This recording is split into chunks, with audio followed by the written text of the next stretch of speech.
a ustedes la oportunidad de grabar esta clase.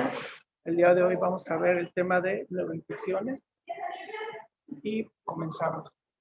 Las neuroinfecciones es un tema muy importante porque tenemos una gran cantidad de infecciones que pasan desapercibidas en la etapa pediátrica y en la etapa de los adultos. En los pacientes pediátricos muchas veces es muy común que nosotros podamos identificar algunos datos neurológicos, y en los pacientes adultos, sobre todo aquellos que tienen alguna inmunodeficiencia, son los más vulnerables. Dentro de ellos tenemos los pacientes con VIH, tenemos los pacientes con alguna enfermedad autoinmune que reciben una terapia esteroidea agresiva o bien que reciben algún inmunomodulador que les hace que su sistema inmunológico sea debilitado. Vamos a ver que algunos de los aspectos que tenemos de estas infecciones es que se asocian a una morbimortalidad muy significativa y que nos hacen tener una necesidad frecuente de intervenciones urgentes para mejorar el pronóstico de nuestros pacientes. Debo decirles que las infecciones, así como el choque séptico, son las únicas dos verdaderas infecciones que pueden existir en el ser humano que requieren de la intervención más temprana, es decir, el uso de antimicrobianos en forma inmediata. Todos los demás padecimientos infecciosos pueden esperar el uso de antimicrobianos, pero en este caso una neuroinfección, una artritis séptica, por ejemplo, también, y sobre todo choque séptico, son los que se van a asociar mucho más a una mortalidad muy incrementada. Por tanto, es muy necesario que podamos nosotros tener la oportunidad de administración de algún antimicrobiano. Estos padecimientos generalmente pueden ser agudos, sobre todo los ocasionados por procesos bacterianos, pero puede haber también algunas etapas subagudas o crónicas, y estos son como complicaciones de infecciones no resueltas en otro sitio de la economía del ser humano, y en los crónicos, sobre todo en pacientes, insisto, con debilitamiento de su sistema inmunológico, como puede ser un paciente con VIH. Y dentro de ellos, pues, el primero que señalamos es una criptococosis, por ejemplo, que podemos llegar a tener en los pacientes adultos, sobre todo los pacientes con VIH. Podemos llegar a tener también unas crónicas en etapa pediátrica, como puede ser tuberculosis meningia. Sin embargo, pues no es lo más frecuente. Dependiendo también de la virulencia de cada agente infeccioso y la localización del sitio de la infección, esto es lo que nos va a dar a nosotros tener la oportunidad de identificación. Un proceso bacteriano generalmente es asociado, en este caso, por ejemplo, a una infección de senos paranasales, una infección de otitis media, o bien algún traumatismo directo con inoculación de un germen externo hacia el interior del sistema nervioso central. Pasamos a que sigue, por favor. Dentro de la clasificación, o cuando nosotros empezamos a hablar de lo que es neuroinfecciones, hay que recordar que tenemos encefalitis, meningitis y meningoencefalitis. Cuando yo hablo de una meningitis es porque tengo datos clínicos que me hacen pensar en un síndrome meningio. Cuando yo tengo datos encefálicos, entonces voy a hablar de una encefalitis. Pero cuando tengo los dos coexistiendo al mismo tiempo, es cuando voy a hablar de una meningoencefalitis. Recordemos que dentro de las neuroinfecciones también tenemos a lo que son los abscesos cerebrales, o bien, además de los abscesos cerebrales, podemos llegar a tener también la coexistencia de meningitis y absceso cerebral. Por tanto, esto es muy importante que nosotros reconozcamos los síndromes meningios, síndromes encefálicos. Síndrome meningio, recordemos que va a estar compuesto por irritabilidad, sobre todo, me refiero yo en este caso a irritabilidad como datos de cráneo perceptivo. Recordemos que si yo tengo la presencia de algo que va a ser presión directa sobre la presión intracraniana, pues me va a empezar a dar datos clínicos como puede ser cefalea, como puede ser náusea y vómito, que son los datos que me van a hablar de una inflamación, pero en este caso recordemos que me da datos clínicos muy específicos. Rigidez de nuca, signo de Kernig, signo de Brudzinski, ¿sí? Babinski. Estos, cuando están presentes, estoy hablando de una verdadera meningitis, síndrome meningio. Cuando yo hablo de encefalitis, recordemos que es la inflamación del tejido cerebral y entonces puedo tener precisamente una irritabilidad, crisis convulsivas, náusea, vómito. Puedo llegar a tener esos datos que me hablan entonces de inflamación solamente de lo que es el encéfalo. Y cuando coexisten los dos datos es cuando voy a hablar de una verdadera meningoencefalitis. En cuanto a la etiología, nosotros recordemos que podemos tener como agentes la presencia de virus, bacterias, protozoarios o bien agentes micóticos, insisto, sobre todo en pacientes, por ejemplo, oncológicos que reciben quimioterapias agresivas. Por tanto, lo que es las infecciones por virus, recordemos que en la etapa pediátrica, más del 90%, fuera de la etapa neonatal, desde luego, lo más frecuente van a ser la presencia de virus. Dentro de los virus, los enterovirus ocupan cerca del 90% de las infecciones y en el paciente adulto generalmente son pacientes con VIH y que no han tenido un control adecuado. Afortunadamente hoy día hay medicamentos para VIH con una sola toma. Antes, estoy hablando de 1990, en el año 2000, y todavía a inicios del 2010 teníamos lo que son retrovirales que utilizábamos hasta 4 o 8 tabletas diarias, dependiendo del esquema que se tuviera con algún paciente.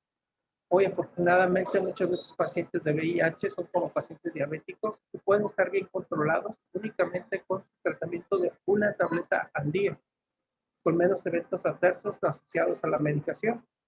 Entonces, en etapa, retomo la etapa pediátrica, los enterovirus van a ser el 90% de las causas de estas infecciones.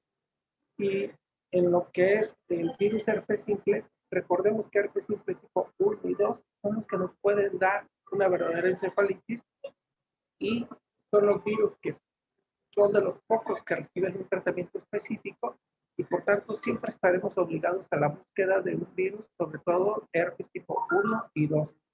La solicitud de un diagnóstico de estos virus cambia drásticamente el tratamiento de un paciente en hospitalización.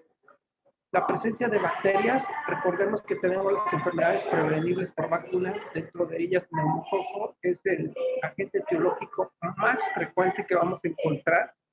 Siempre neumococo, piénsenlo en primer término. Y ahora, con el atendimiento de vacunas que hemos tenido, afortunadamente ha disminuido un poco la carga de enfermedad por neumococo, pero ha aparecido otro que es Neisseria meningitidis o meningococo, como queramos llamarlo. En los extremos de la vida vamos a tener, sobre todo en los neonatos y en adultos ya mayores de 70, 75 años con una neuroinfección, debemos pensar en listeria monocitógenes. Ojo, extremos de la vida, listeria monocitógenes. Repito, listeria monocitógenes, extremos de la vida. Acuérdense de las preguntas de examen, quizás por ahí venga algo. Treponema pálido, que es sífilis, lo que nos ocasiona, las neuroinfecciones por sífilis en este caso. Recordemos que pueden estar presentes sobre todo en la etapa neonatal, son muy pocos casos los que tenemos, yo puedo recordar fácilmente como unos 8 casos que me han tocado en mi vida, pero sigue habiendo, y esto digo sigue habiendo que es muy extremo, por eso debe toda mujer embarazada tener una prueba de BDRL para poder detectar un caso que pudiéramos tener y dar tratamiento. Recuerden que durante el embarazo podemos dar tratamiento con penicilina quesódica a una paciente embarazada que tuviera una infección por sífilis.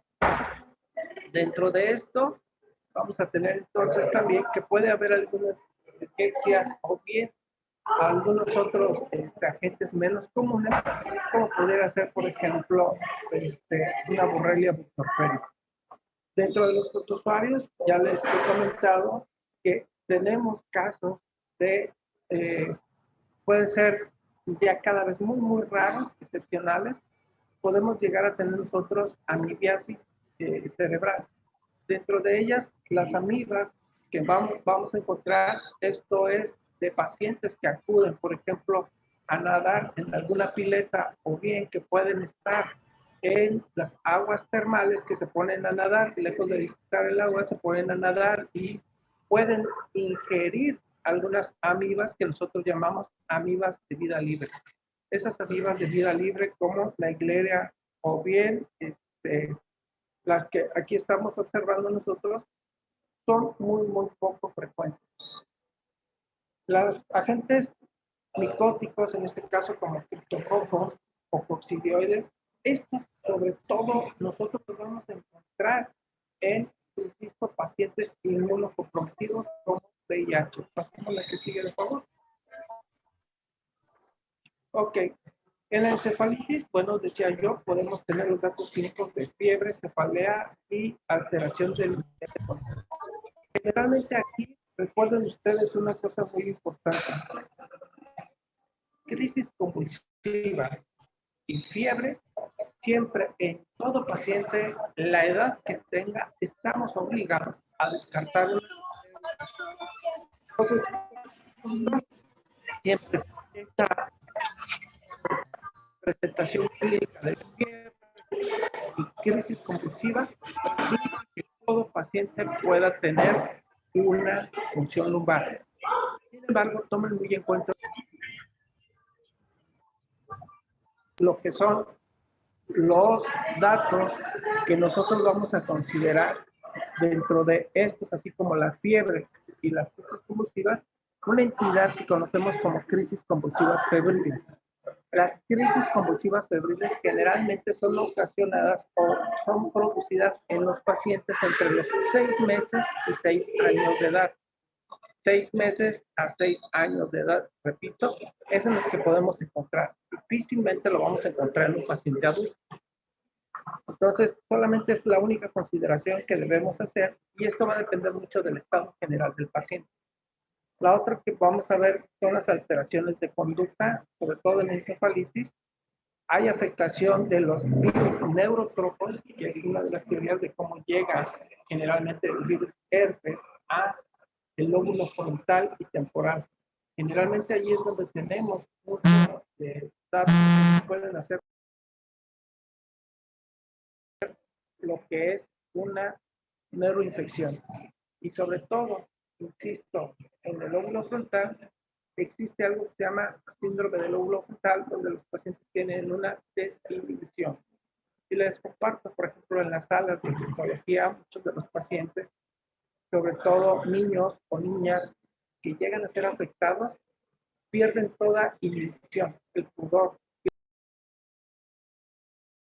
Y lo que podemos tener nosotros, mucho muy señalado, es que tenemos a los pacientes en la sala que muchas veces te están chuleando cuando estás pasando la visita y te empiezan a hablar cosas que tú nunca imaginas que un niño pudiera decir.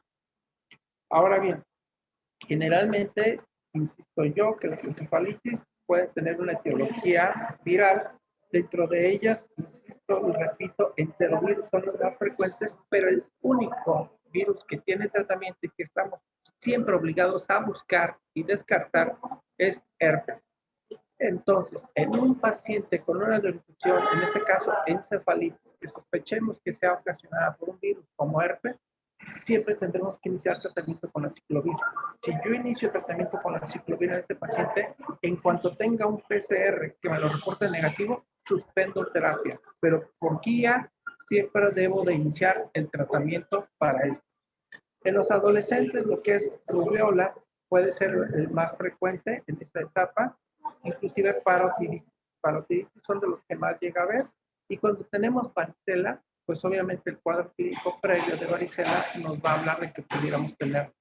Y el prototipo son las encefalitis post-infecciosas. Es decir, cuando yo tengo varicela, en ese de varicela nosotros vamos a tener la oportunidad del diagnóstico previo y entonces sospecharlo. Pasaría a la que sigue, de favor. Los abscesos cerebrales. Los abscesos cerebrales generalmente son por una diseminación contigua o por inoculación directa. De esta inoculación, vamos a tener nosotros lo siguiente. Va a haber una, en este caso, una infección previa. Hablaba yo hace rato de una sinusitis, una otitis media, que se complica y que se sigue corriendo el proceso infeccioso. En este caso se va corriendo hacia lo que es las celdillas mastoideas en la óptica media y de ahí se perfora hacia el lóbulo precisamente cerebral y tener esa afectación. Generalmente es un cuadro subagudo y hablamos de más de 3 semanas por lo menos. Y estos pacientes lo único que experimentan es fiebre, cefalea, vómito y les voy a compartir aquí uno de los casos que tuvimos. Un paciente de 14 años que nos ingresa cuando estaba en el área COVID. Lo ingresan porque me dicen cumple definición operacional de fiebre, cefalea y tiene irritabilidad este joven y además presenta mucho lo que es tos. Fue lo que me presentaron así.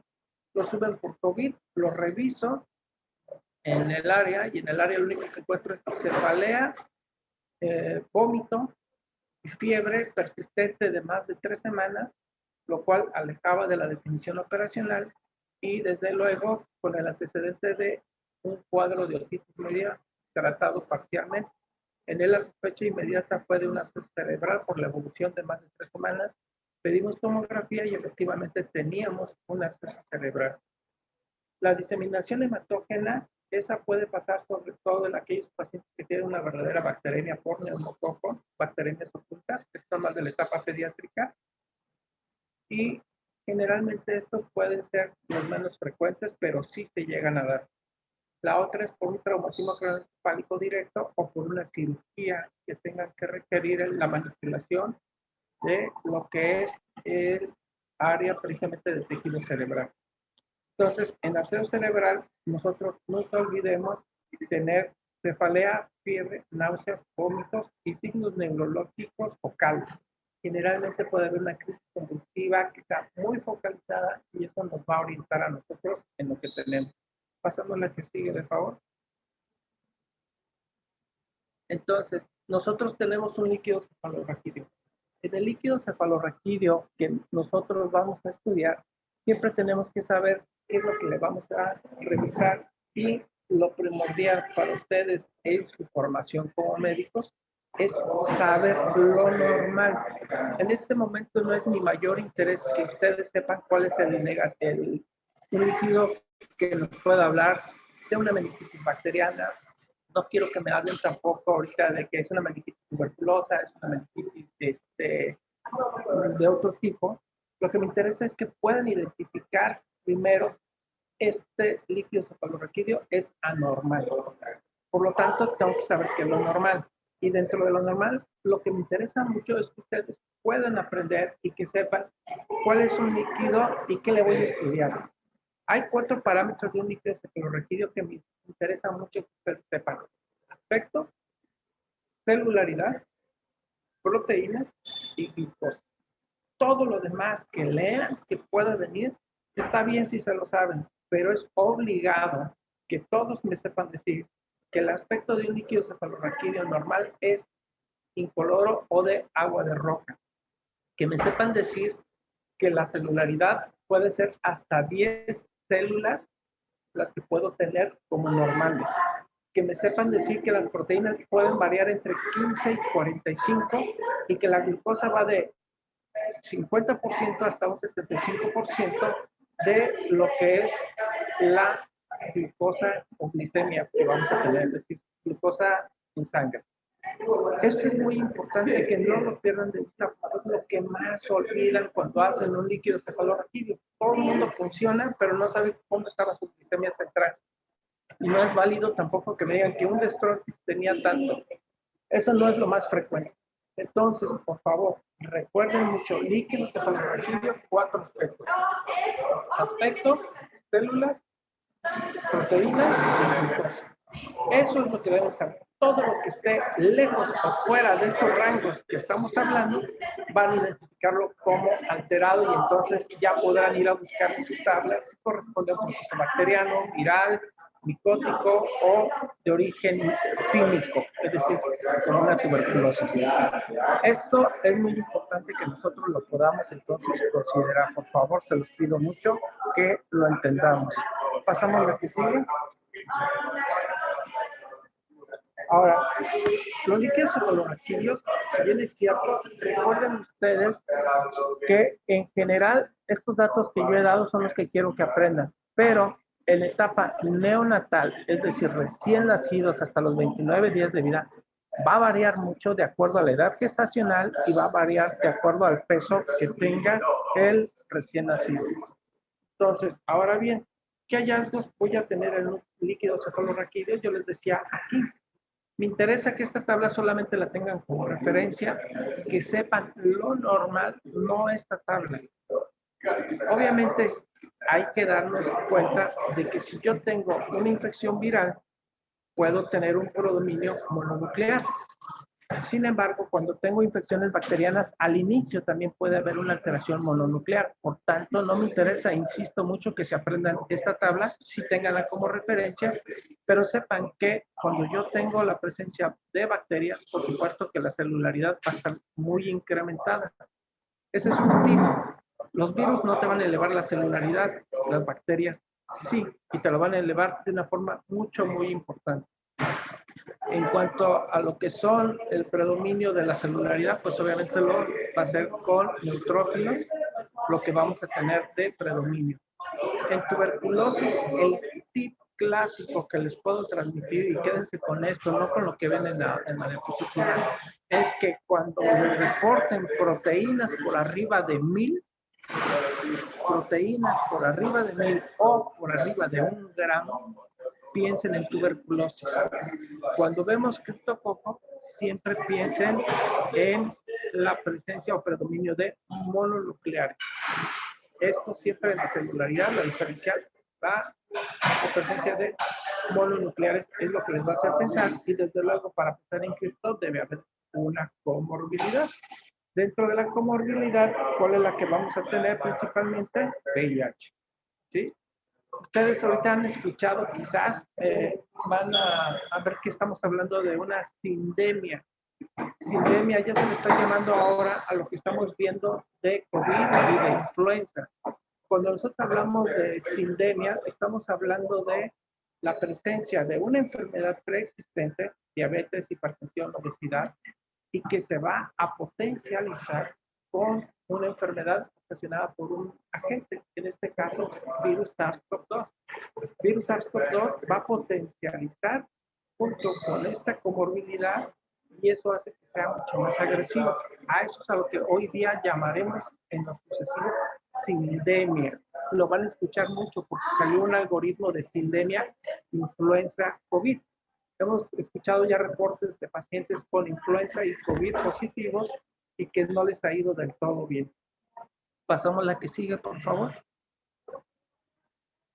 Bueno, entonces, recapitulando un poquito, encefalitis es definida como un proceso inflamatorio del parénquima cerebral con una evidencia de una disfunción neurológica. La etiología generalmente puede ser sí viral en las encefalitis, bacterianas, aquí nos habla un 33% en esta referencia. Sin embargo, esto es en población muy específica. La verdad es que no. Encefalitis, sigo insistiendo y reitero, 90% casi van a ser siempre virales. ¿Sí? Y padecimientos autoinmunes que también nos pueden dar, o infecciones, o más bien no infecciones, sino compromisos paraneoplásicos, es decir, cáncer cuando está con compromiso del sistema nervioso central. ¿Sí? Podemos también tener enfermedades vasculares, sobre todo de la colágena, que nos puedan dar datos de una neuroinfección, como puede ser el lupus eritematoso sistémico. Pasamos a la que sigue. Los criterios de encefalitis. ¿Qué es lo que voy a tener yo para considerar una encefalitis? Los datos clínicos que voy a tener es alteración del estado de conciencia. ¿Sí? Esto generalmente lo voy a tener en una presentación súbita. Segundo, si yo tengo un proceso infeccioso, es un pirógeno exógeno, me va a desarrollar una respuesta inflamatoria y con una consecuente presentación clínica de fiebre. ¿Recordaron los primeros capítulos de las clases que dimos? Eso es como lo llegamos a tener. Las crisis convulsivas, hay una irritabilidad que te lleva a tener un foco de actividad eléctrica diferente que les hace la presencia de crisis convulsivas. Voy a tener también hallazgos neurológicos focalizados, pérdidas de alguna función o mioclonías, o voy a tener algún dato neurológico específico por irritabilidad que me va a dar la presencia de estos hallazgos focalizados. ¿Sí? Cuando yo tengo la presencia de una inflamación, lo primero que trata de responder es mi sistema celular, y voy a tener entonces, por tanto, la presencia de una pleocitosis, ¿sí? Elevación de las células. Y desde luego voy a tener datos en el electroencefalograma que me van a hablar de irritabilidad o de alguna alteración. Esto es lo que tenemos como uno de los criterios de encefalitis. Pasamos la que sigue, de favor. Las encefalitis generalmente las vamos a clasificar en primarias o postinfecciosas. Las postinfecciosas, lo comenté claramente, yo creo que nadie se puede tener lugar de equivocación.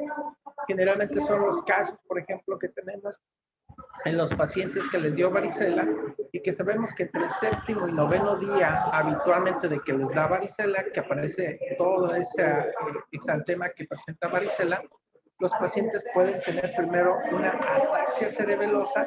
Una cerebelitis son los niños o los pacientes que caminan, que se van de lado, que no pueden sostenerse caminando bien. Y las encefalitis postinfecciosas son aquellas que convulsionan precisamente en lo común a las 3 semanas de haber tenido la infección por varicela. Esa sería una postinfecciosa, es la clásica o prototipo.